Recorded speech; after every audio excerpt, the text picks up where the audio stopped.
The average true range is a volatility indicator that measures the degree of price movement in a given asset. It was developed by J. Wells Wilder and is commonly used to identify potential market volatility. The average true range is calculated using the following steps. Calculate the true range for each period, which is the greatest of the following: the difference between the current high and the current low, the difference between the current high and the previous close, the difference between the current low and the previous close. The average true range is then calculated as the exponential moving average of the true range over a specified period, typically 14 periods. The average true range, or ATR, provides a clear measure of market volatility.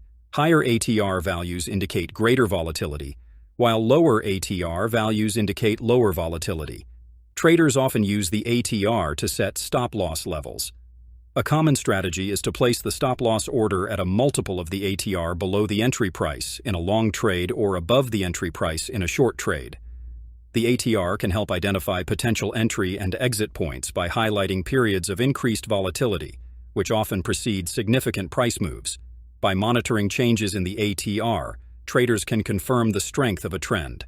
A rising ATR during an uptrend or downtrend indicates that the trend is strong and likely to continue.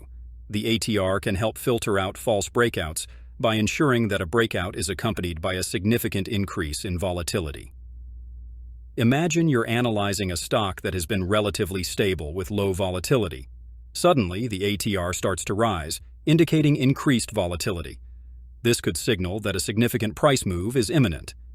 You might decide to enter a trade, placing your stop loss at a multiple of the ATR to account for the increased volatility and reduce the risk of being stopped out by normal price fluctuations.